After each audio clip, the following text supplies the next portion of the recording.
गीता अध्याय 15 के श्लोक 16-17 में 3 प्रभु बताए हैं।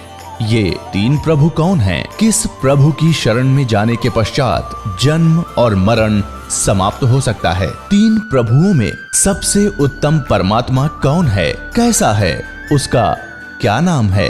इन सभी गूढ़ रहस्यों को जानने के लिए अवश्य सुनिए जगत गुरु तत्वदर्शी संत रामपाल जी महाराज के अमृत वचन। सत साहिब दर्शकों, मनुष्य के पास सब कुछ है। उसके पास पैसा भी है, उसके पास गाड़ी भी है और रहने के लिए अच्छा घर भी है। लेकिन दर्शकों, इतना सब कुछ होने के बावजूद भी सभी मनुष्य मानसिक रूप से पीड़ित हैं। वह अशांत है और इसी अशांति को मिटाने के लिए वह दरवाजे खटखटाता है धर्म गुरुओं के। दर्शकों, ऐसी ही कहानी है महाराष्ट्र के रहने वाले संजय मदन जी की। संजय जी शुरू से ही पारंपरिक भक्ति साधना किया करते थे और सभी देवी देवताओं की पूजा किया करते थे। और जब इतनी भक्ति साधना करने के बावजूद इन्हें मानसिक शांति नहीं मिली तो इन्होंने शरण ली राधा स्वामी पंथ की। लेकिन अफसोस, दर्शकों, वहां से भी इन्हें कोई राहत नहीं मिली। लेकिन आज संजय जी का कहना है कि मैंने जब से संत रामपाल जी महाराज की शरण ग्रहण की है, तभी से मेरा जीवन पूर्ण रूप से बदल गया है। मुझे सच्चा सद्गुरु और पूर्ण शांति मिल गई है।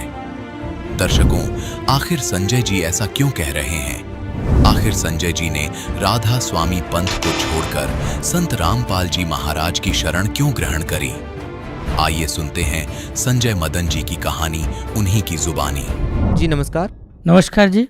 क्या नाम है सर आपका? मेरा नाम संजय मदन भांदुर्गे। संजय जी, कहाँ से आए हैं आप? मैं जिला वाशिम महाराष्ट्र से आया हूँ जी। सर, क्या काम करते हैं आप? मैं पेशे से प्रोफेसर यानी शिक्षक हूँ। सर, संत रामपाल जी महाराज की शरण में आने से पहले आप क्या भक्ति साधनाएं करते थे? पहले हम वही पारंपरिक साधनाएं जो रहती है ब्रह्मा विष्णु और महेश, इनकी भक्ति हम करते थे। जैसा कि हमारे कुल देवता शिव जी थे, तो उसकी वजह से हम सावन में जो भी पूजाएं होती है आमतौर पर वो हम करते थे। ऐसे ही मैं धारगढ़ यानी अकोला में एक तीर्थ क्षेत्र है जो जंगल में, घने जंगल में, वहाँ हम जाते थे और वो तीसरे सोमवार को खुलता था, तो रात भर चलते थे जंगलों में और वहाँ जाके दर्शन करते थे। और इसी को हम अपना मोक्ष यानी यही भक्ति साधना सही समझते थे और यही भक्ति करते थे। बाद में हमारे इधर शेगांव में श्री गजानन संत गजानन महाराज करके एक देवस्थान है, उनकी भी पूजा करते थे। हर गुरुवार को वहाँ जाना, शेगांव जाना और दर्शन करना, मत्था टेकना, यह सब पूजाएं हम पारंपरिक करते थे। जब नवरात्र आता था तो 9 दिन हम दुर्गा जी की भक्ति करते थे। जब गणेश जी यानी गणपति महाराष्ट्र में जो बहुत बड़ा त्यौहार रहता है, तो गणपति बिठाते थे, उसकी भी हम पूजा और साधना करते थे जी। सर, जो भी आपने पारंपरिक पूजाएं की हैं, क्या इनके अलावा भी आपने कोई गुरु बनाया? जी हाँ, तो मेरा पहले से ही ये जो देवी देवता है उनके इसमें मन नहीं लगता था। मुझे ये पाखंड यानी कर्मकांड मुझे अच्छा नहीं लगता था। मुझे लगता था, क्योंकि मैं जब देखता था कि जब देवी देवताओं के लिए जाते हैं जगत लोग, भगत लोग, तो वहाँ धक्का बुक्की करते थे, कोई पैसे दे के आगे लाइन में लग के दर्शन ले लेता था। तो मुझे पहले से ये चीज़ें कुछ मतलब रास नहीं आती थी, तो इसलिए मेरा उसमें मन नहीं था। तो ऐसे ही जब मैं एक स्कूल में प्राइवेट जॉब पहले करता था, तो वहाँ एक हमारे कलीग्स थे, तो उन्होंने मुझे राधा स्वामी पंथ के बारे में बताया। तो हालांकि मुझे उसमें कुछ मतलब ये नहीं था, लेकिन फिर भी उसमें कोई कर्मकांड नहीं, ये सुनकर मुझे अच्छा लगा और मैंने सोचा कि मैं भी क्यों ना देख लूँ उसमें क्या है। उनके बार बार कहने पर मैं वहाँ जाने लगा। फिर सत्संग सुनी, कैसेट्स के ऊपर वो सत्संग आते थे, तो और सत्संग करता वहाँ बैठकर बुक रीडर पढ़कर सुनाते थे, तो वो बानियाँ, वो सत्संग, और मुझे अच्छा लगा वहाँ का डिसिप्लिन। तो फिर मैंने भी ब्यास अमृतसर में राधा स्वामी सत्संग ब्यास, जहाँ वहाँ मुख्य उनका हेडक्वार्टर है, वहाँ जाकर नाम दीक्षा ली मैंने और मेरे पत्नी ने, दोनों ने भी। और इस तरह मैं राधा स्वामी पंथ में वहाँ करीब 3 साल तक रहा। वहाँ भी सेवा की, साधना की। वाशिम ज़िले में हमारे महात्मा गांधी स्कूल में वो जो सत्संग होता था हर संडे को, रविवार को, तो वहाँ पर 9 बजे हम वो कैसेट लगाना, वहाँ पे सेवा करना, आजू बाजू जो खेड़े हैं वहाँ पर शनिवार को ही जाना और वहाँ की संगत को बुलाना, और ये सब करते थे और सेवा करते थे। सर देखिए, एक बात बताइए, आप बचपन से ही देवी देवताओं की पूजाएं कर रहे थे और आपने गुरु भी बना रखा था, तो फिर आपने संत रामपाल जी महाराज जी से नाम दीक्षा क्यों ली?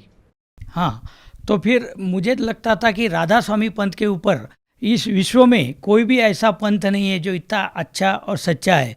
लेकिन ये मेरा भ्रम तब टूटा जब एक हमारे रिलेटिव्स है, उन्होंने संत रामपाल जी महाराज से नाम दीक्षा ली थी। तो उन्होंने मुझे बताया कि एक टीवी पर चैनल पर एक सत्संग आता है एक गुरुजी का, और वो राधा स्वामी पंथ ही नहीं बल्कि विश्व के जितने भी संत हैं उनको चैलेंज करके बोलते हैं कि तुम्हारे पास सत साधना नहीं है, मोक्ष हो नहीं सकता।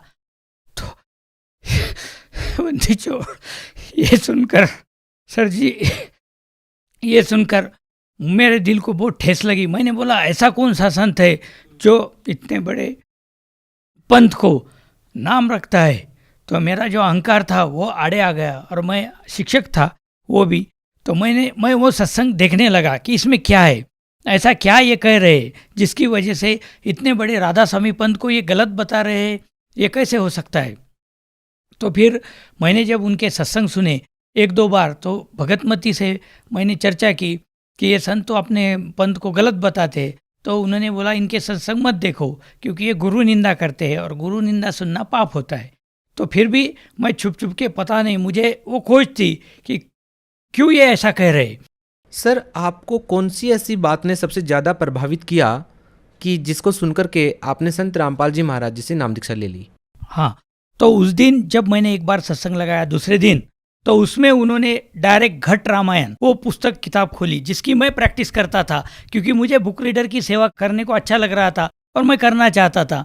लेकिन पता नहीं क्यों मैं बार बार 2 बार फेल हो गया था। तो मुझे लगता था कि मैं टीचर होके ऐसा क्या मुझ में ये गलतियाँ निकाल रहे हैं, क्योंकि वो कैसेट पुणे में भेजते थे, मुंबई भेजते थे और बाद में सिलेक्ट होके आती थी और फिर बाद में आपको वो सेवा मिलती थी। तो वही किताब संत रामपाल जी महाराज ने खोली और घट रामायण में बताया, 5 नाम काल के जानो, छठका नाम गुप्ती राखा। ये जब मैंने देखा सुना तो मुझे झटका लगा, और उन्होंने नाम भी बता दिए जो नाम हम कभी किसी को नहीं बताते थे, जो राधा स्वामी में दिए जाते हैं।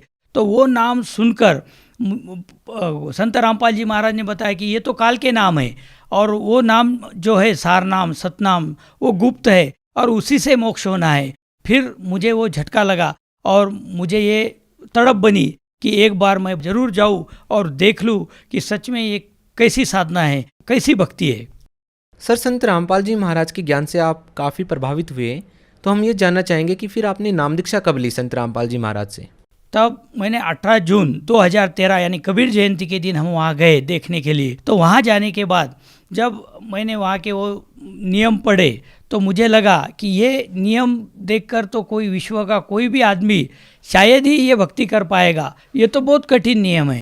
सर, अगर नियम की बात करें तो हम आपसे ये जानना चाहेंगे कि संत रामपाल जी महाराज के क्या क्या नियम थे? नियम तो सिंपल थे। नियम ऐसे थे कि जैसे दारू, मांस, तंबाकू, बीड़ी, सिगरेट नहीं पीना है, अन्य देवी देवताओं की पूजा नहीं करनी है, क्योंकि गीता जी में बताया है, हे अर्जुन तू सर्व प्रकार से सर्व देवी देवताओं की, ये 33 करोड़ देवी देवताओं की भक्ति मुझको अर्पण कर, मैं तुझे सर्व पापों से मुक्त कर दूंगा। और उस तत्वदर्शी संत की तलाश कर, और उसकी तलाश करने के बाद ही तुझे परम शांति, सनातन धाम यानी सतलोक मोक्ष की प्राप्त होगी। तो फिर ये तो बाद में पता चला, तो मुझे लगा ये सब हम नहीं कर पाएंगे। बाद में उसमें दहेज लेना नहीं, दहेज देना नहीं, और ये रिश्वत लेना नहीं। तो ये बहुत अच्छे नियम थे, लेकिन मुझे वो इम्पॉसिबल लग रहे थे, क्योंकि आज समाज में सब तरफ वही है, उसके सिवा तो कुछ होता नहीं। सर देखिए, आपने संत रामपाल जी महाराज के नियमों को समझा, संत रामपाल जी महाराज के ज्ञान को समझा। इससे पहले आप राधा स्वामी पंथ में जुड़े हुए थे, तो सर हम आपसे ये जानना चाहेंगे कि ऐसे वो कौन से लाभ थे जो आपको राधा स्वामी पंथ में या अन्य पूजाओं को करने से नहीं मिले, और संत रामपाल जी महाराज जी से नाम दीक्षा लेने के बाद आपको वो लाभ मिले? जी हाँ सर जी, हमको लाभ ये हुए कि तब से हमको एक परम शांति का अनुभव होने लगा, और सुकून मिला, शांति मिली, मोक्ष मार्ग मिला, सही शास्त्रानुकूल साधना मिली। और लाभ ये हुआ आर्थिक लाभ में, मतलब हम प्लॉट लेने की सोच रहे थे, तो वो भी संत रामपाल जी महाराज की दया से वो भी हमको मिल गया आसानी से। उसके बाद में पहले बचत नहीं होती थी, तो थोड़ी पैसों में बरकत बोलो वो भी आने लगी। और दूसरा लाभ ये हुआ कि मेरा एक ज़बरदस्त एक्सीडेंट हो गया था। मैं मॉर्निंग वॉक में ऐसे टहलते हुए जा रहा था, एक साइड था, पूरा रोड खाली था, लेकिन पता नहीं कहाँ से एक पीछे से गाड़ी आ गई और उसने मुझे टक्कर मारी। मैं ज़ोर से गिर गया, पूरा मेरे ये कंधे, ये कान छिल गया, मतलब उसके बाद में, और पूरा ये मुझे पीछे देखते नहीं आ रहा था, अकड़ गया था पूरा। तो मुझे तो लगा कि मेरा स्पाइनल कॉर्ड जरूर इंजरी हुई होंगी। तो उसके बाद वो आदमी ने मुझे, वही गाड़ी में बैठकर लोग जमा हो गए, उसने मुझे वाशिम क्रिटिकल में भर्ती कर दिया। तो मैंने बोला मुझे कुछ नहीं होगा, आप सिर्फ मुझे एक इंजेक्शन दे दो, मेरे गुरु समर्थ है, मुझे कुछ नहीं होगा, सिर्फ संत रामपाल जी ये मेरे समर्थ गुरु है, मैं मर नहीं सकता, आप मुझे एक गोली दे दो और छोड़ दो। तो बोले ये आप कैसे कह रहे हैं, आपको बहुत मार लगा हुआ है, पूरा खून बह रहा, मुझे तो लगा था एक बार मेरा कान टूट गया होगा। मैं कान ऐसा हाथ में पकड़ के रखा हुआ था, पूरा लाल हो गया था शर्ट वगैरह। फिर वो बोले नहीं नहीं, आपको तो बहुत मार लगी है। हम एक सिंपल डॉक्टर के पास गए तो वो बोले ये बहुत मार है, इनको क्रिटिकल में ले जाओ। तो वाशिम क्रिटिकल में मेरे को लेकर गए। तो वहाँ जाने के बाद वहाँ के कंपाउंडर भी बोल रहे थे कि अंकल ये आप इतना सहन कर रहे हो, ये कोई भी 4 व्हीलर का इतना मार कोई भी सहन नहीं कर सकता। मैंने बोला हमको कुछ नहीं होगा, क्योंकि हमको नाम दीक्षा और संत रामपाल जी से गुरु दीक्षा मिली हुई है और उसकी वजह से हमको कुछ नहीं होता, आप ड्रेसिंग कर दो और छोड़ दो। तो वो 2 दिन की बात कर रहे थे, लेकिन मुझे संत रामपाल जी की दया से 1 दिन में ही छुट्टी हो गई जी। और उसके बाद एक बार मेरी 3 साल की बच्ची थी, तो वो ऊपर से सीढ़ियों से, मतलब पहली सीढ़ी से गिरी थी, 10-12 सीढ़ियाँ वो लुढ़कते हुए आई, सीढ़ियाँ खड़ी थी, लेकिन और वो थोड़ी देर के लिए बेहोश हो गई, मतलब 10-15 मिनट के लिए बातें नहीं कर रही थी, इधर उधर ऐसी गर्दन डाल रही थी। तो मैं तो पूरा घबरा गया था, लेकिन संत रामपाल जी महाराज की दया से उसे फिर हम हॉस्पिटल लेके गए, कानडे हॉस्पिटल वाशिम में है बच्चों का। वहाँ जाने के बाद उन्होंने सलाइन देकर 2 दिन में बच्ची को सिर्फ 2000 रुपये बिल आया और उसको कुछ भी नहीं हुआ। नहीं तो पहले तो सब बोल रहे थे कि बच्ची का बचना मुश्किल है, तो वो एक लाभ हो गया। उसके बाद में सर जी एक और लाभ हुआ, मेरी भगतमती को 2 किडनी स्टोन थे दोनों किडनियों में, एक 9 mm एक 12 mm। तो पहले दर्द होता था, लेकिन एक बार संत रामपाल जी महाराज से प्रार्थना लगाई कि हे मालिक ये ऐसा ऐसा प्रॉब्लम है तो आप ठीक कर दो। तो परमात्मा ने बोले बेटा भक्ति करो, संत रामपाल जी महाराज ने बोला भक्ति करो, परमात्मा दया करेंगे। तो उसके बाद में उसका वो दर्द भी आज तक नहीं हुआ। उसकी वेन भी एक ब्लॉक थी, उसको मतलब हर महीने 2-4 महीने भी वो कभी भी गोलियां ख़त्म नहीं होती थी कि दूसरी बीमारी, पहली ख़त्म कि दूसरी चालू, पहली ख़त्म, ऐसा चालू रहता था। तो फिर वेन ब्लॉक हो गई, फिर उसको भी नागपुर दिखाया, औरंगाबाद दिखाया, जितने भी है डॉक्टर न्यूरोलॉजिस्ट है, कोई बोलता था इधर ब्रेन को दिखाओ, चेस्ट वाले को दिखाओ, हार्ट वाले को दिखाओ, न्यूरोलॉजिस्ट को, सब किए, उसको चक्कर आते थे। वो भी अब संत रामपाल जी की दया से वो भी दर्द उसका पता नहीं कहाँ चला गया, वो भी अब कम हो गया। तो इस तरह बहुत लाभ हो गए। सर देखिए, आप प्रोफेसर हैं, कॉलेज में इंग्लिश पढ़ाते हैं, तो हम आपसे ये जानना चाहते हैं कि आपका बाबाओं के ऊपर इतना विश्वास कैसे है? क्योंकि आप मेडिकल सुविधाएं ले सकते हैं आज के युग में, तो आप शिक्षित होने के नाते हम आपसे ये बात पूछ रहे हैं कि आपका बाबाओं के ऊपर, खासकर संत रामपाल जी महाराज पर आपका विश्वास इतना कैसे है? सर जी मेरा भी ऐसा ही पहले मानना था, क्योंकि जो हम आम समाज में धारणाएं देखते हैं कि बाबा लोग लूटने के लिए होते हैं, और अभी तो ये मीडिया में जो इनके कांड आते हैं तो ऐसा लगता है कि सचमुच बाबा वगैरह कुछ नहीं, बस घर में रहो, भक्ति करो। लेकिन जब संत रामपाल जी महाराज का ज्ञान सुना, उनके प्रूफ देखे, तो मतलब और उनका जो बिहेवियर है, मतलब उनकी जो भक्ति साधना है वो इतनी ऑथेंटिक है, इतनी शास्त्रानुकूल साधना है कि आप उसे मना कर ही नहीं सकते। और ये मोक्ष मार्ग उन्होंने बताए हुए सिद्धांतों से ही होगा, क्योंकि उन्होंने अपने बानियों में, अपने इसमें संत गरीबदास जी महाराज, नानकदास जी महाराज जिनको मिले, उनके इतने प्रूफ अपने सामने रखे। तो ये सब सुनकर, देखकर, प्रत्यक्ष देखकर, उनके अनुभव जानकर, समझकर ये प्रमाण हो गया कि गुरु के सिवा चारा नहीं है।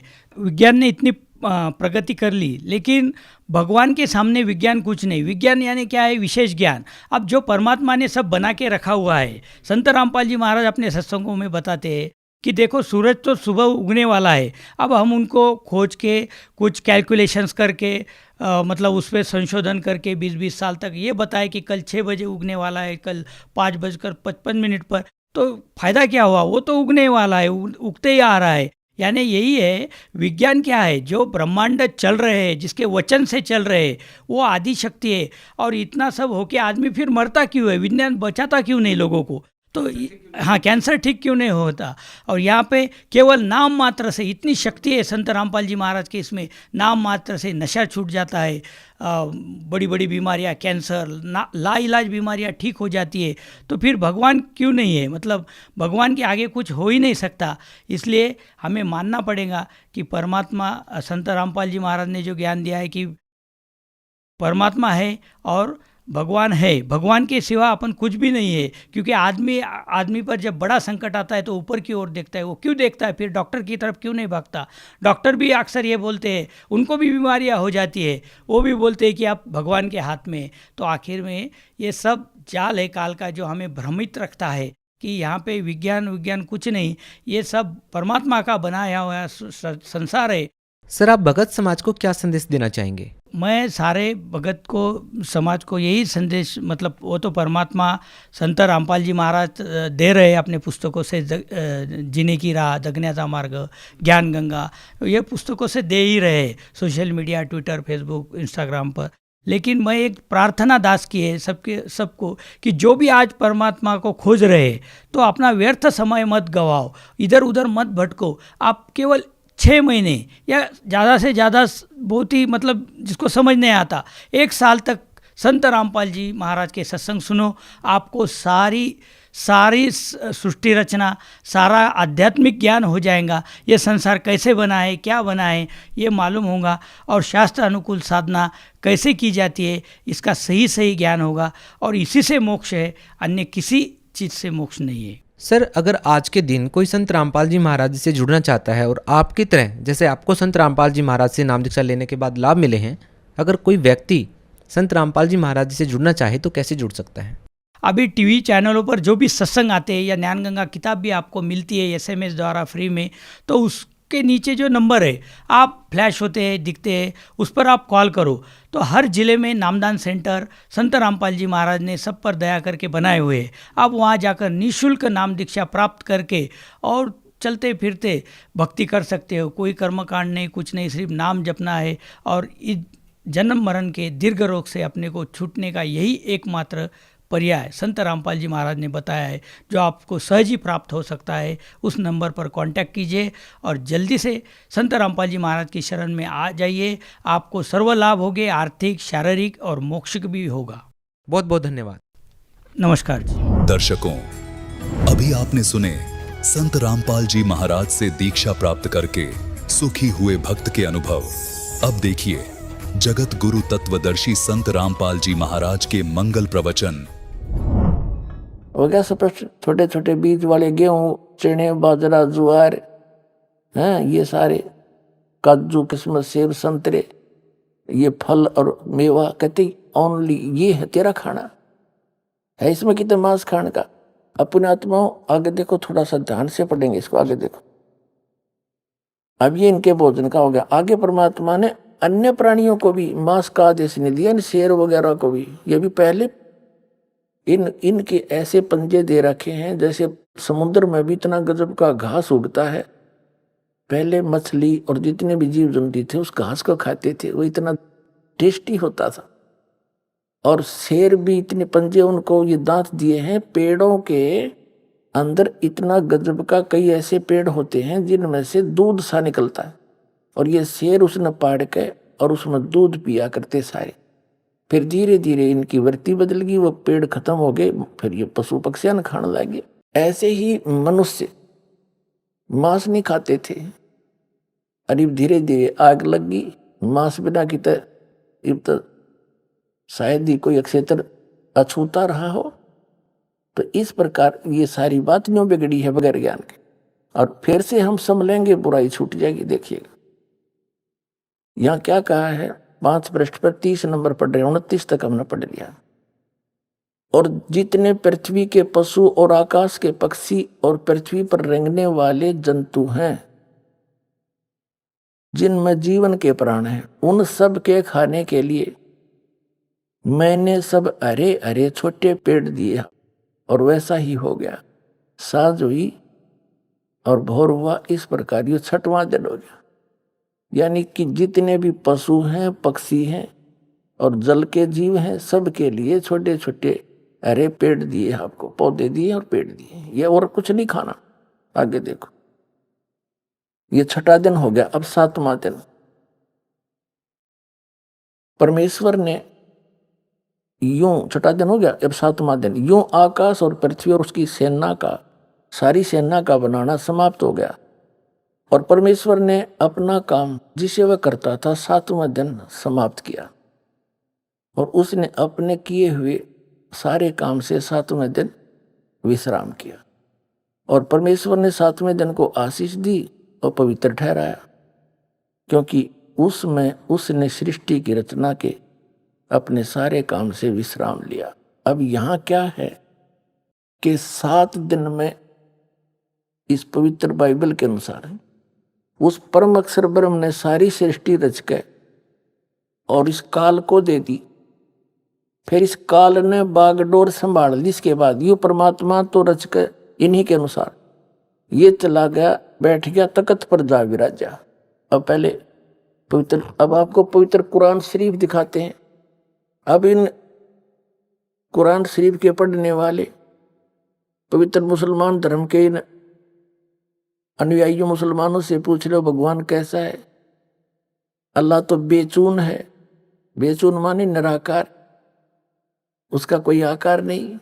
और इनकी पवित्र कुरान शरीफ क्या कह रहा है इसमें देखिएगा। ये देखिएगा पवित्र कुरान शरीफ, इसके विषय में कहा है कि ये तो इनकी वह अरबी भाषा, जाकिल किताबुला रैब जय सला फीही जय, यह वह इलामी किताब है जिसमें कोई संदेह की गुंजाइश नहीं। मुसलमान भाइयों के लिए ये फाइनल है कि इस कुरान शरीफ में जो लिखा है इसमें हमने कोई संदेह नहीं।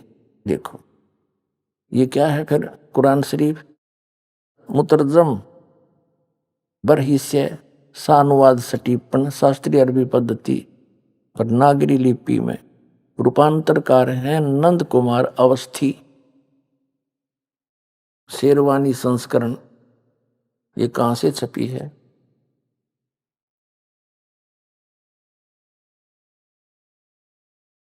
ये वही है सारा, शास्त्रीय अरबी पद्धति पर नागरी लिपि में शेरवानी संस्करण, प्रकाशक है लखनऊ किताबघर, मौसम बाग, सीतापुर रोड, लखनऊ। अब हम इसके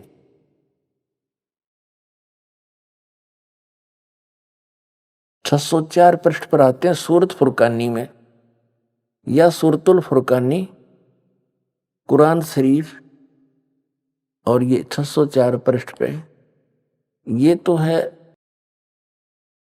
अरबी भाषा लिखी उर्दू में है। ये इतना, ये सारा एक पृष्ठ के अंदर जो लेख है ये है। और इसी को फिर इस नागरी लिपि में एज इट इज अरबी भाषा नागरी लिपि में लिखी है और फिर इन्होंने कमाल कर रखा है, इसका फिर अनुवाद भी हिंदी में कर रखा है। ये देखिएगा, ये लास्ट में इसमें 52 नंबर आयत है सूरत फुरकानी की। तो इसमें क्या लिखा है? फला तुतियल काफिरन व जाहिदम बिही जिहादन कबीरन।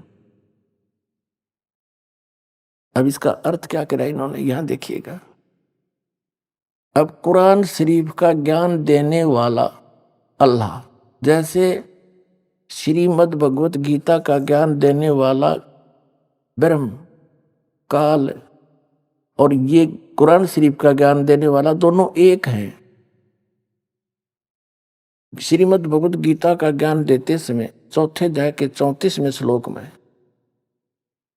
गीता ज्ञान दाता कहता कि अर्जुन तू तत्वदर्शी संतों के पास जाकर उस तत्व ज्ञान को समझ और उनको विनम्र भाव से प्रार्थना करने से, कपट छोड़कर दंडोत प्रणाम करने से वो तत्वदर्शी संत तुझे तत्व ज्ञान बतावेंगे। फिर क्या बताता है कि अर्जुन मेरी शरण में रहना है तो तेरी भी मृत्यु मेरी भी मृत्यु, जन्म मृत्यु समाप्त नहीं हो सकती। 18वें अध्याय के 62वें श्लोक में कहा कि तू सर्वभाव से उस परमेश्वर की शरण में जा, उसकी कृपा से तू परम शांति को, सनातन परम धाम को प्राप्त होगा। यानी गीता ज्ञान दाता से अन्य है कोई सुप्रीम गॉड, वो समर्थ परमात्मा। ऐसी कुरान शरीफ का जो ज्ञान दे रहा है वो ब्रह्म है, वही है। और वो सामने ना आकर आकाशवाणी करता, वो उसने प्रतिज्ञा कर रखी है कि मैं अपने वास्तविक रूप में कभी नहीं आऊंगा। तो वो क्या करता है, किसी के अंदर प्रवेश करके अपना ज्ञान दे देता है या आकाशवाणी करके दे देता है। ऐसे ही ये कुरान शरीफ का ज्ञान हजरत मोहम्मद जी को प्राप्त हुआ, किसी फरिश्ते के द्वारा उस काल ने भेजा, या उसके अंदर कोई फरिश्ता अंदर प्रवेश करके बोले, चादर ओढ़ कर लेट जाता था, अंदर से आवाज आती थी, लिखने वाला लिखता रहता था। अब इसमें क्या बताया है कि कुरान शरीफ का जो ज्ञान दाता है उसको मुसलमान धर्म अपना अल्लाह मानते कि वो हमारा भगवान है। उसने, अल्लाह ने कुरान शरीफ का ज्ञान दिया और वो अल्लाह के कह रहा है। वो कुरान शरीफ बोलने वाला अल्लाह क्या कह रहा है, वो क्या कह रहा है कि हजरत मोहम्मद जी को जैसे ब्रह्म ने अर्जुन को श्री कृष्ण में प्रवेश करके ज्ञान दिया, वही बोल रहा। हजरत मोहम्मद जी को कह रहा कि ए पैगंबर, ये काफिर है ना, ये कबीर नामक वो जो सुप्रीम पावर है, वो सबसे सर्वशक्तिमान परमात्मा है, पाप नाशक है, जिसने सारे ब्रह्मांडों की रचना करी। उसको ये काफिर लोग उस कबीर को अल्लाह नहीं मानते, और तू इनकी बातों में मत आना। मैं जो तुझे कुरान शरीफ के माध्यम से जो ज्ञान दे रहा हूं, इन दलीलों पर तू विश्वास करना और उनके साथ संघर्ष करना। जिहाद का मतलब लठ बजाना नहीं, संघर्ष करना। वो अपना काम करो, तो उनकी बातों में मत आना। देखिएगा, अब हम पढ़ रहे हैं सूरत फुरकानी 25, कुरान शरीफ 604 पृष्ठ पे, और इसकी 52 नंबर आयत को। ये तो अरबी भाषा है, यह लिखी है देवनागरी में, और ये वही जो कि तू यहाँ पर अरबी भाषा है, लिखी है उर्दू में।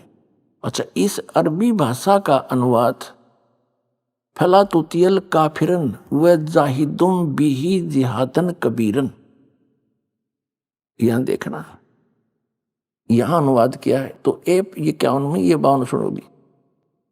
कुरान शरीफ के ज्ञान देने वाला अल्लाह कह रहा कि ए पैगंबर हजरत मोहम्मद को तुम काफिरों का कहा न मानना, और इस कुरान शरीफ की दलीलों से उनका सामना बड़े जोर से करो। अब यहां इन्होंने थोड़ा सा अनुवाद गलत कर दिया, इन्होंने कबीर का अर्थ बड़ा कर दिया। यो कबीरन है ना, जैसे संस्कृत में उत्तमम लिख दे और मैं हट जा है, उत्तम रह गया, तो कबीरन का यू न हट जा, कबीर रह गया, कबीर है। थोड़ा सा और कंसेप्ट क्लियर करते हैं। ये कुरान मजीद है, ये वही है जो का तुम लेख, केवल नाम बदल दिया, लेख जो का तुम है, इसमें लेखक अनुवादक दूसरा है इस करके। वो अरबी मतन, और इसका है प्रकाशक है ऑफिस बुक डिपो, 422 मटिया मिर्जामा मस्जिद, दिल्ली 6।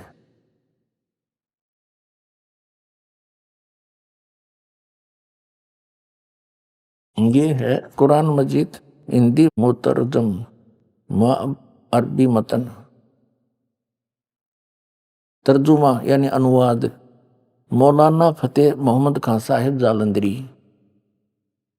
तसही मौलाना अब्दुल मजीद सरवर साहिब, प्रकाशक है Farid book depot private limited, नई दिल्ली। अब हम इसमें एक तो ये दिखाते हैं आपको, इनका ये पृष्ठ नंबर 6 पे थोड़ी सी झलक दिखाते हैं आपको। यह कुरान शरीफ का ये मुकदमा नामक कोई अध्याय है, कुरान मजीद के उतरने और संग्रह व संकलन के हालात। कुरान मजीद एक पवित्र किताब है, मजीद कहो चाहे कुरान शरीफ कहो, जो अंतिम नबी हजरत मोहम्मद सल्लल्लाहु अलैहि वसल्लम पर उतारी गई। ये अर्शी कुर्सी के मालिक का कलाम है, जो उसने स्वयं एक बरगुजिदा पैगंबर और मुकर्रम यानी सबसे ज्यादा लोकप्रिय बंदे पर नाजिल किया। इस्लाम का आधार इसी आसमानी फरमान आदेश पर है। जिसने अनुपालन किया है वह इस्लाम के दायरे में दाखिल हुआ है। अब यहां देखना ये कैसे उतरी। ये सही यह है कि आप सल्लल्लाहु यानी हजरत मोहम्मद की नबूत के बाद रजमान के सब्बे के अंदर में पूरा कुरान मजीद लोहे महफूज अल्लाह के पास से उस आसमान पर जिसे हम देख रहे हैं अल्लाह के हुक्म से उतारा गया। इसके बाद हजरत जिब्रील अल्लाह यानी एक फरिश्ता जिसमें इस कदर हुक्म हुआ, उन्होंने पवित्र कलाम को बिल्कुल वैसा ही बिना किसी परिवर्तन या कमी बेसी के नबी सल्लल्लाहु तक पहुंचाया, हजरत मोहम्मद तक पहुंचाया। इस जबरील नामक फरिश्ते ने उसमें कोई फेरबदल नहीं किया, ऊपर से उस गुप्त अल्लाह का संदेश लेकर ज्यों का त्यों ले आया। ये कैसे उतरे हैं, पहुंचाया। कभी 2 आयतें, कभी 3 आयतें यानी श्लोक से, और कभी 1 आयत से कभी कम, कभी 10-10 आयतें और कभी पूरी सूरतें। इसी को शरीयत में वह कहते हैं।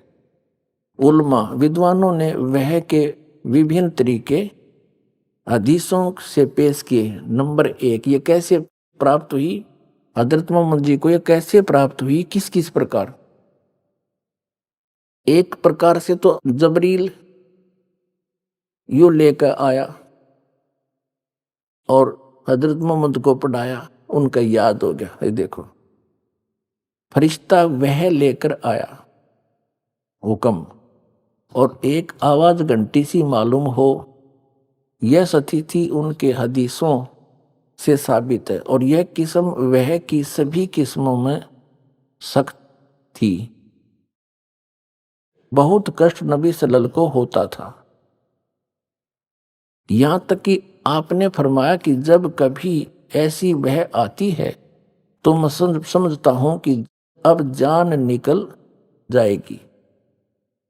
एक टाइप तो ये है कि वो फरिश्ता आके वो ज्ञान देता है, और दूसरा उनके अंदर प्रवेश हो करके और वो चद्दर ओढ़ लेते हैं, फिर वो बोलते हैं।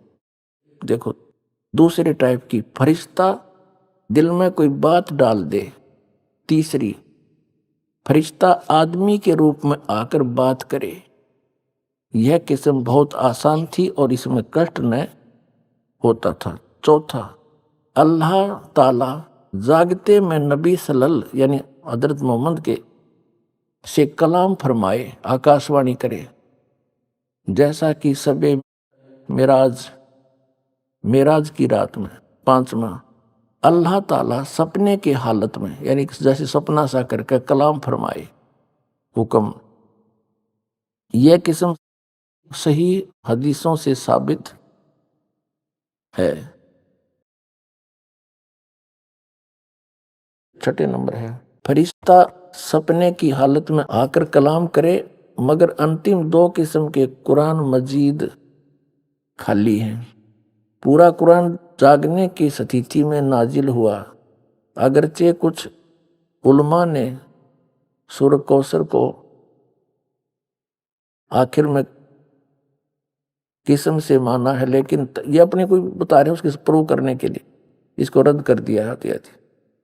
तो इस प्रकार जिसको ये मुसलमान भाई अपना अल्लाह मानते हैं, उसने अपना संदेश और अध्यात्म ज्ञान ये मानते हैं कि उसने इस तरह से हजरत मोहम्मद तक भेजा, और यूं सारा का सारा ज्ञान कुरान शरीफ का, कुरान मजीद को जय शरीफ एक है, इनके अल्लाह का दिया है। उसमें बीच में फरिश्ते ने कुछ मिलावट नहीं करी। ये आपने पढ़ ली। अब देखिएगा अब हम आगे इस कुरान मजीद के सूरत फुरकानी 25, कुरान मजीद 576 पृष्ठ पे, ये जो का तो वही एज इट इज जेडुटो कॉपी, और ये नीचे 52 नंबर आयत है। यहाँ एज इट इज, एक अक्षर का भी अंतर नहीं है। फला तुतियल काफिरन व जाहिदों बिही जिहादन कबीरा। अब इसमें कबीरा लिखा है, इसको कबीरा कहो, कबीरन कहो, खबीरा कहो, ये बोलन का अंतर है। अब इसमें से हमने सिर्फ इतना ही लेना था। अब हम फिर लेते हैं पवित्र कुरान शरीफ को। अब इसे सारी बात हल हो जाएगी हमारी। ये फिर हमने उठा ली पवित्र कुरान शरीफ, और ये कहां से छपी है ये आपको हमने पढ़ा दिया, दिखा दिया था। अब हम इसके आते हैं 604 पृष्ठ पे, सूरत फुरकानी 25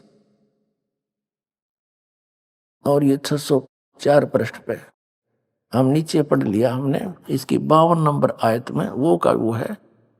इसका कुरान मजीद को होते शरीफ से बात वही है। फला तुतियल काफिरन व जाहिदुम बिही जिहादन कबीरन। कबीरन कहो, कबीर कहो, कबीरा कहो, ये सिद्ध किया।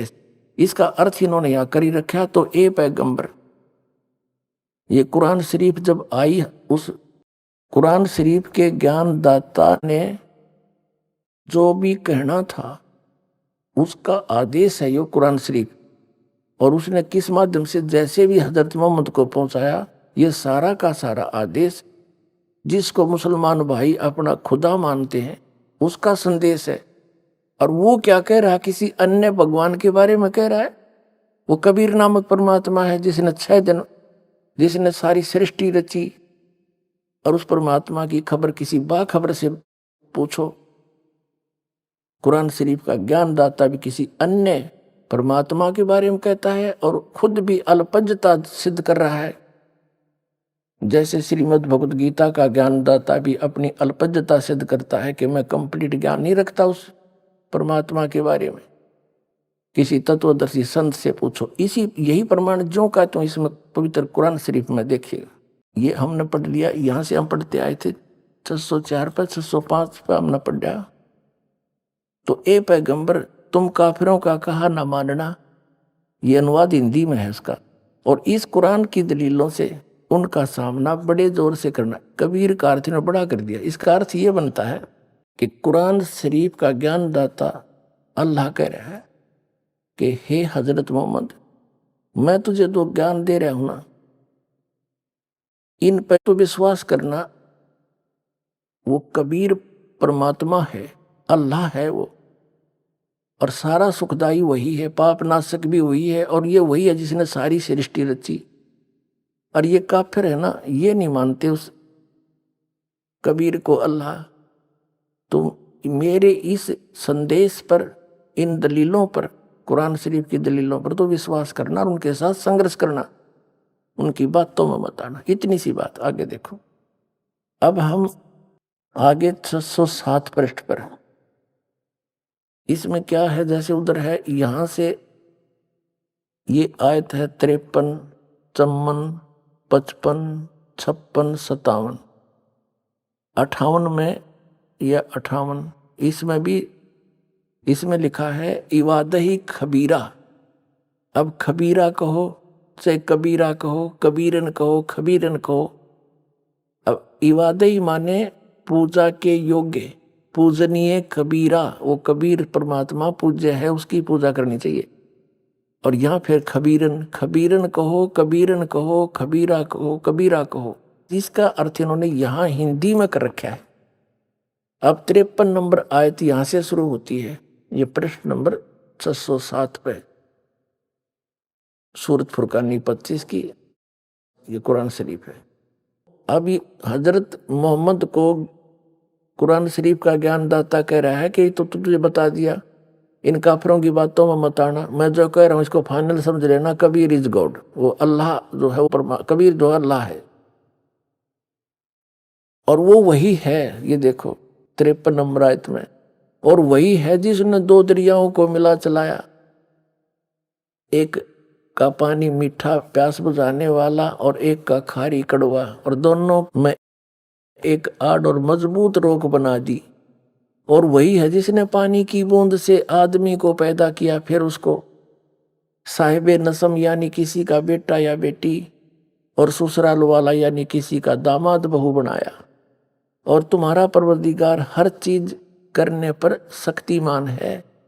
और काफिर अल्लाह के सिवा ऐसों को पूजते हैं, देवी देवताओं को, जो न तो उनको नफा पहुंचा सकते हैं और न उनको नुकसान पहुंचा सकते हैं। और काफिर तो अपने परवरदिगार से पीठ दिए हुए हैं, मुंह मोड़ रहे हैं। ए पैगंबर, हमने तुमको खुशखबरी सुनाने, सिर्फ अजाब से डराने के लिए भेजा है। अब 57 में इन लोगों से कहो कि मैं तुम्हें इस अल्लाह के हुक्म पर कुछ मजदूरी नहीं मांगता। हाँ, जो चाहे अपने परवरदिगार तक पहुंचने की राह इख्तियार कर ले। अब 58 में ए पैगंबर, उस जिंदा पर भरोसा रखो। जिंदा इन चैतन्य कर दिया, जिंदा कर, जो कभी मरने वाला नहीं है। और तारीफ के साथ उसकी पाकी बयान करते रहो और अपने बंदों के गुनाहों से वह काफी खबरदार है। यो काफी इन 58 का यहाँ देखो, ये 58 नंबर है ना, खबीरा का इन्हें काफी कर दिया, यानी बड़ा घना। और यो लिख रहा था वो कबीर पूजा के योग्य है और अपने बंदों के सब गुनाहों को, पापों का नाश कर देता, वो सब जानता है। 58वां उस जिंदा पर। अब जिंदा कबीर साहब कहते हैं कि हम मोहम्मद जी को मिले थे, क्योंकि अच्छी आत्माओं को मिलते हैं। जैसे आदरणीय धर्मदास साहिब जी को मिले, आदरणीय मुल्कदास साहिब जी को मिले, आदरणीय दादू साहिब जी को, आदरणीय नानक साहिब जी को, आदरणीय गरीबदास साहिब जी गांव छुरानी जिला दद्दर वाले को, आदरणीय गीसा दास साहिब जी गांव खेखड़ा जिला मेरठ उत्तर प्रदेश वाले को, और आदरणीय हजरत मोहम्मद जी को मिले। तो कबीर साहब कहते हम मोहम्मद को मिले और हम मोहम्मद को वहां ले गए सतलोक में। इच्छा रूपी वहां नहीं रहे हो, क्योंकि यहाँ इनके बहुत से अनुयायी हो गए थे काफी संख्या में, और वहां नहीं रहे हो। उल्ट मोहम्मद मैल पठाया, हमने वापस छोड़ दिया। और गुज बीरज एक कलमा लाया और रोजा बंग नमाज दई रे, बिस्मल की नहीं बात कही रे। नबी मोहम्मद नमस्कार है, राम रसूल कहाया, 1,80,000 को सौगंध जिन नहीं करद चलाया। अरस कुरस पर अल्लाह तकत है, खालिक बिन नहीं खाली, और वो पैगंबर पाक पुरुष थे साहिब के अबदाई। कबीर साहब कहते हम इनको मिले थे जिंदा महात्मा के रूप में, और इनको हम ऊपर लेकर गए, पर इसने हमारी बात मानी नहीं। उल्ट मोहम्मद मैल पठाया, इस शरीर में छोड़ दिया। तो ये फिर कहते हैं गुज बीरज एक कलमा लाया, एक मंत्र है कलमा, जैसे गायत्री मंत्र को हो इस तरह का।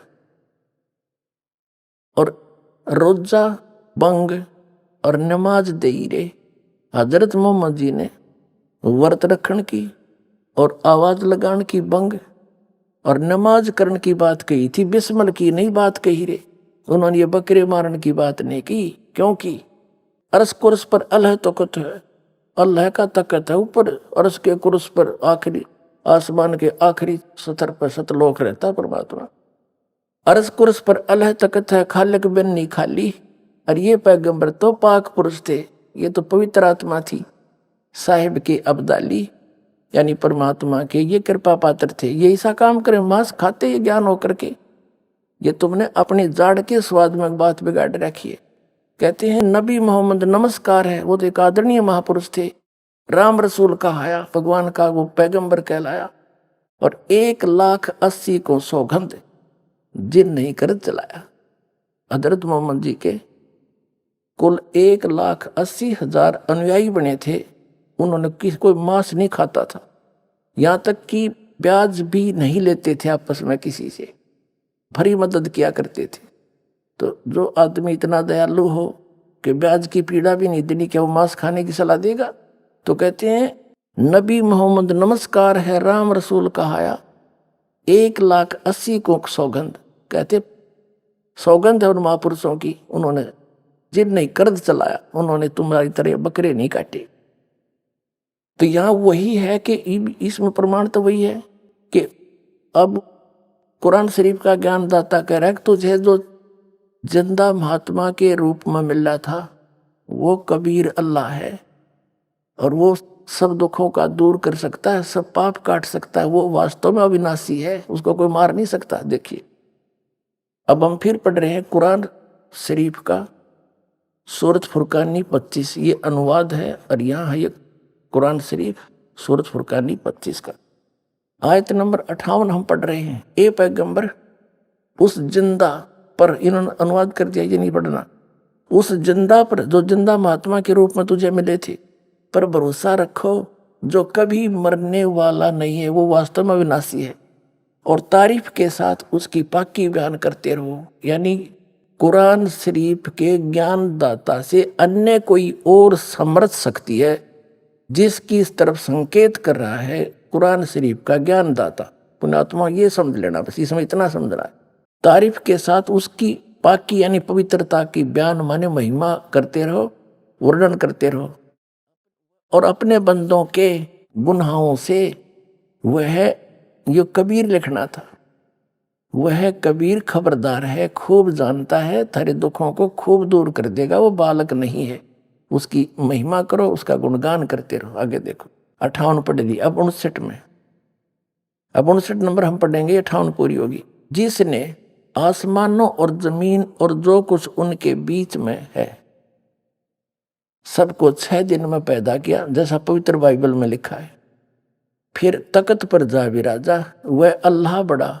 अब इन्होंने यहां गड़बड़ कर दी, ये देखो 59 नंबर आयत है, ये है खबीरन भी ही खबीरन, अरमानो, अरमानो माने दयालु, और वो कबीर, इन्होंने इसका अर्थ बड़ा कर दिया, वो अल्लाह बड़ा, यहाँ लिखना था वो अल्लाह कबीर है।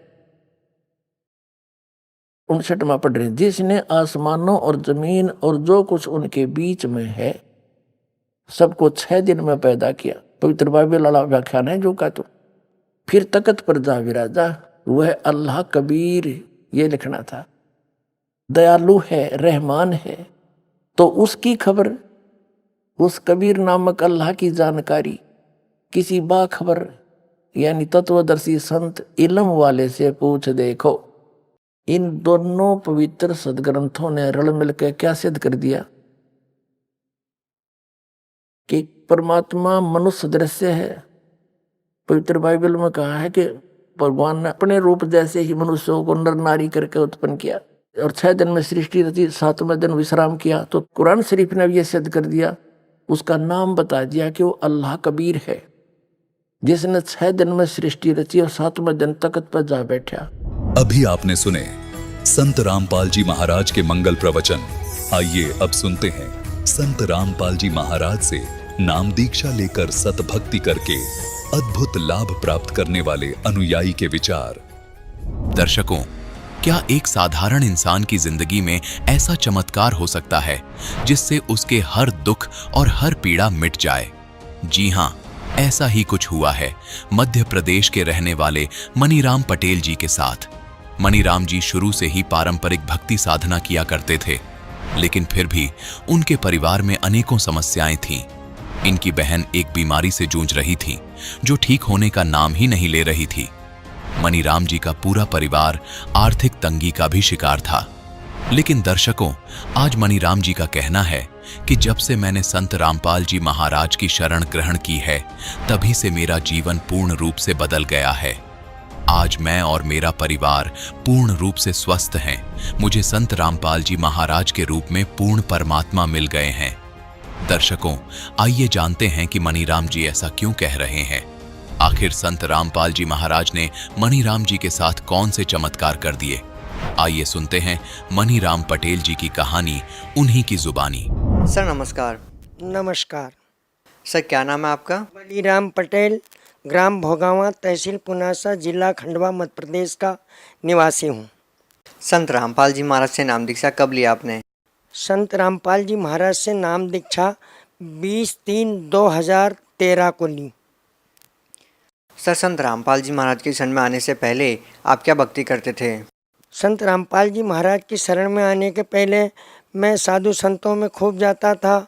मेरे गांव के पास नर्मदा जी है, मेरी खेती बाड़ी से लगी हुई। नर्मदा जी हैं, वहाँ एक साधु जी का स्थान था। मैं बाबा किशनदास फक्कड़दास जी से जुड़ा और उनने मेरे को ओम नमः शिवाय का जाप दिया और साधु संतों में जाया आया करता था और गणेश राम श्री कृष्ण सबकी भक्ति करता था।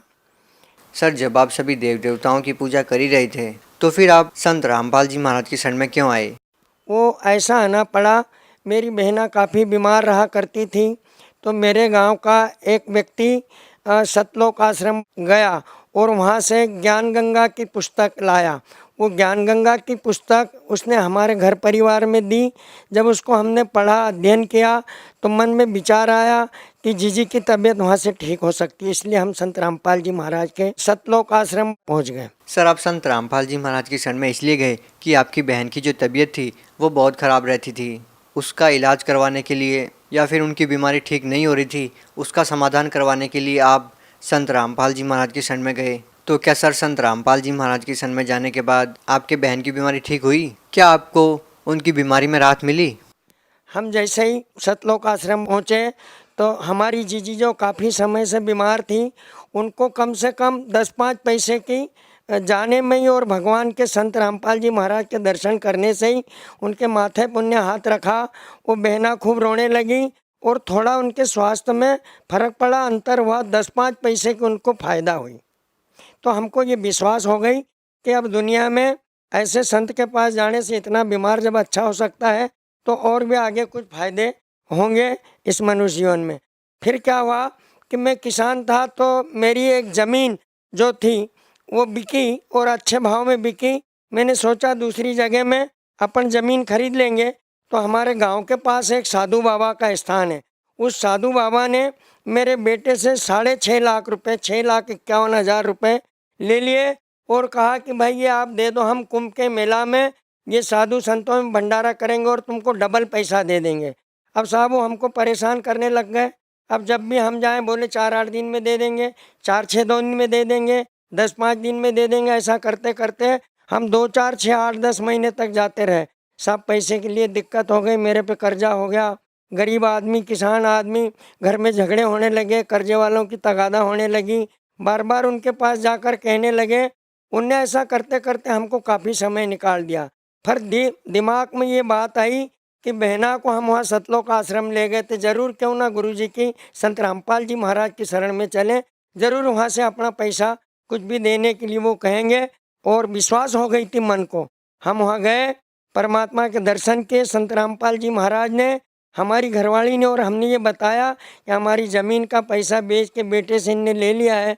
महाराज खूब हंसे और महाराज जी ने कहा कि हमने जो ये भक्ति तुमको करने के लिए दी है, इसको करते रहना, तुम्हारा गुरु महाराज सब पैसा ढीले से दिलवा देंगे।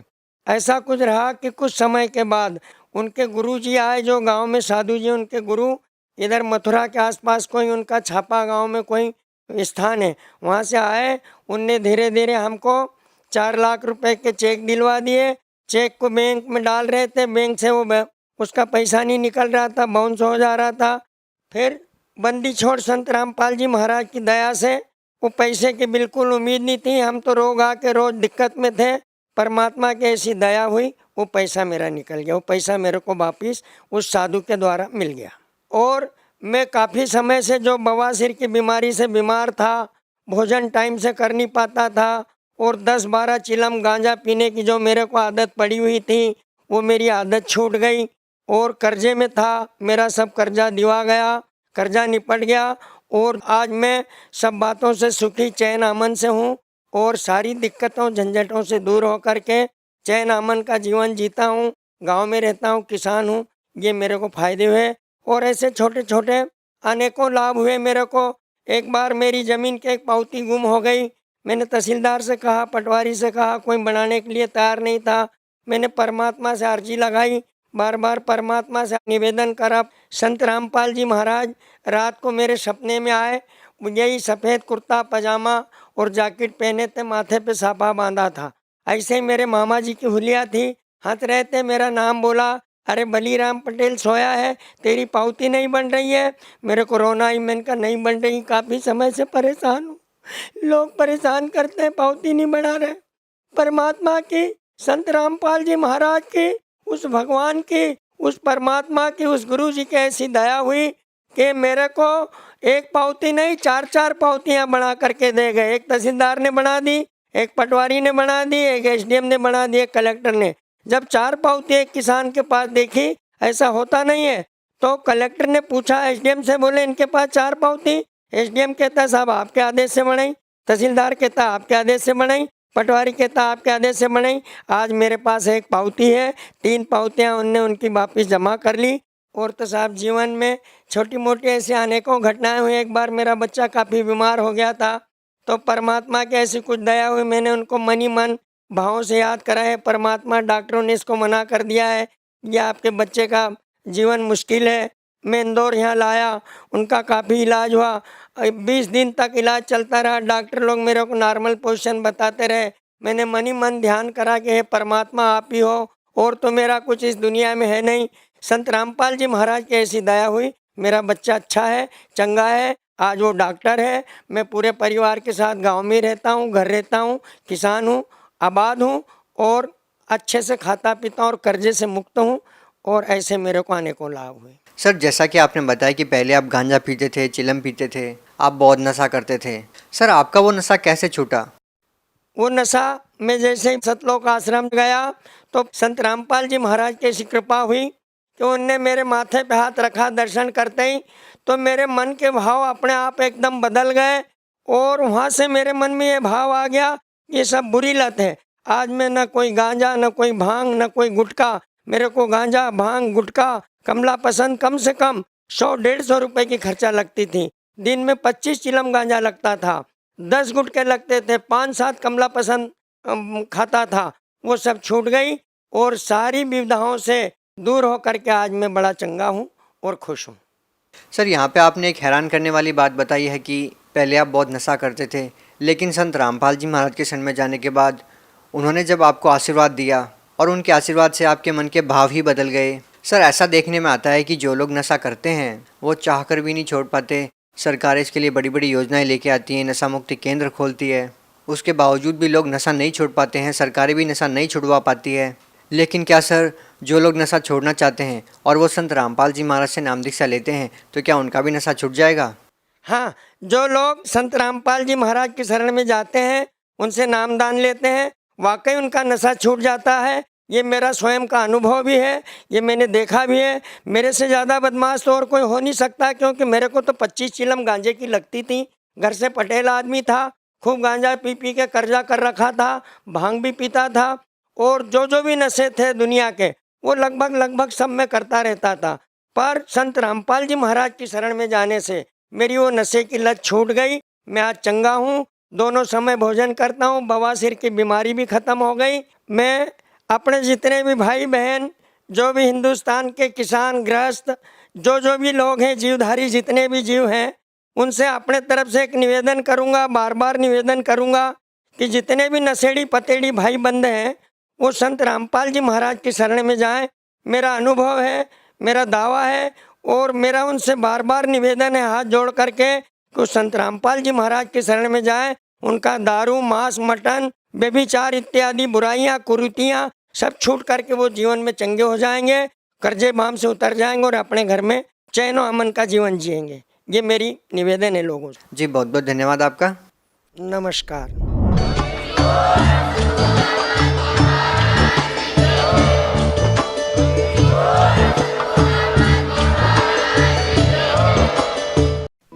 आप सुन रहे थे जगत गुरु तत्वदर्शी संत रामपाल जी महाराज के मंगल प्रवचन।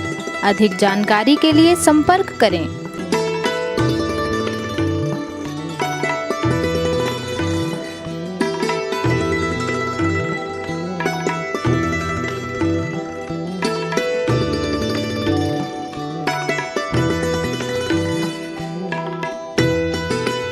जगत गुरु तत्वदर्शी तत्वदर्शी संत रामपाल जी महाराज जी के पावन सानिध्य में भक्ति की अलख जगाने तथा श्रद्धालुओं को सत्य भक्ति मार्ग का रास्ता दिखाने हेतु कनाडा के लोकप्रिय चैनल द TVNRI चैनल पर जगत गुरु तत्वदर्शी संत रामपाल जी महाराज जी के मंगल प्रवचनों का प्रसारण प्रतिदिन सुबह 7:30 बजे से 8:30 बजे तक तथा रात्रि 7:30 बजे से 8:30 बजे तक किया जा रहा है। इस सत्य भक्ति मार्ग को अपनाने के लिए अधिक से अधिक सत्संग प्रसारण देखें। इस सत्संग प्रवचन का सीधा प्रसारण संत रामपाल जी महाराज लाइव सत्संग YouTube चैनल और जगत गुरु संत रामपाल जी महाराज Facebook पेज पर भी देख सकते हैं।